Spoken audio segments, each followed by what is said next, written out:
Welcome to Investors Insights, episode number 169. Today we will be discussing the impact on your portfolio in relation to European events such as Brexit, and also from the standpoint of what's taking place in our economy here. And on that note, I need to mention that for our video watchers, we invite you to try listening to the same information on our podcast. Many people are discovering they like listening to it while they are driving or exercising. Links can be found to the right of this video. With that said, let's get started. You're listening to Investors Insights with Greg Powell and the Portfolio Strategy Team from Five Plan Partners. Good morning, gentlemen. Morning. How we doing? Good. Great discussion earlier this morning. Mm-hmm. So appreciate all the research you guys did over the 4th of July weekend. Happy 4th and Independence Day. And on that note, let's talk about a little independence here. Mm-hmm. Great Britain is still alive and well, and what's going on politically there.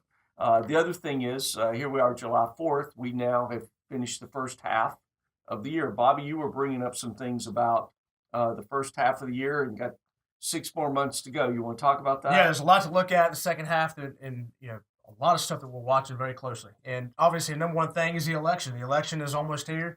Come November, we expect the campaigns to pick up their verbiage, and so we'll see how that goes. Verbiage is a nice word. Yeah. Polite word. And so really the question is, which candidate is better for the market? We don't know yet. We don't know the policies. The policies aren't clear, especially with Mr. Trump.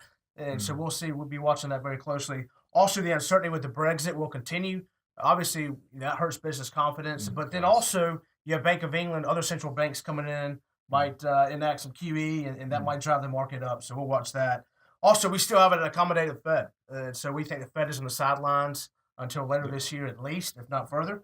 Also, an improving jobs number in GDP. Obviously, we're looking better than we are. Some of the reports coming out saying the second quarter GDP number will be better. Also, jobs hopefully will be better. And then also consumer spending and confidence is trending up. So that's very important. Consumer spending is 70% of our economy. And so we need that to continue. Also, oil. Our markets have traded with oil. And so hopefully oil can continue to rise a little bit. And then housing. Housing has remained the catalyst for our markets and our economy really for the past 2 months, or 2 years. Really been holding it up. Yeah.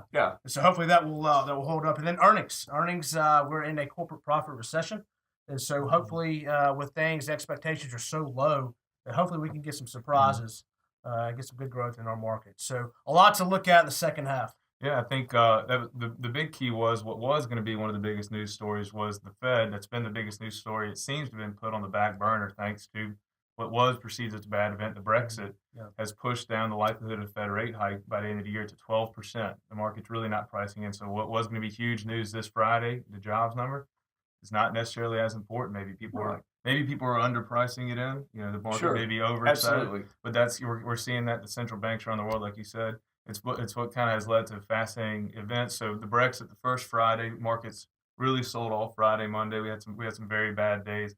Since then, markets have kind of rallied. They're not back to where they were beforehand, but they've rallied some. But unlike normal rallies, bond yields have gone lower. Right. Gold has continued to go up. So we've got equities, gold, and bonds all going up in the U.S. It seems less of a corporate profits or risk-off trade and more just, I think people are just assuming, all right, good days are here in terms of central banks. Free money is going to keep things flowing. So, and also possibly money coming from around the globe to the U.S. We see all U.S. asset prices going up. Bond yields go down. That means bond prices are going up. So we see money flowing in. That's huge demand, same supply. Well, the saying we've used at Five Plan Partners for some time, the United States is the best house in a bad neighborhood. It's still the safest place to go. Yep. So, and Ashley, you brought up a couple of points of what's going on in Great Britain right now in terms of they're trying to figure out which direction to go. That's right. Well, the shock value of the Brexit vote now is past us. Now it's the reality settling in, as we would say. And to Greg's point, and Trey mentioned it, 2 things going on there. One is the central bank is cutting rates back to put about 199 billion U.S. dollar into the economy. That's one. But they're pairing that off, or they're trying to, with their Treasury Secretary, cutting corporate tax rates down to 15%. To try to spur investment. So they're trying to pair those up to see if we can, as Trey said this morning, we can take a negative and create a positive. Right. Well, and if they're talking about bringing their rates down, the discussions are going on here, going back to what you said, puts pressure on our Fed just to leave rates steady and not raise them by any means at this point. Correct. So we feel like that we've got several positives going on. We're watching it very close because there are as always some negatives out there. We're going to keep you updated. It's a short week, so we don't know what surprises could be in store. And we hope you continue to have a happy 4th of July week, whether you're on vacation or just enjoying the heat of the summer. So take care. We'll keep you informed and look forward to talking to you soon. Thanks.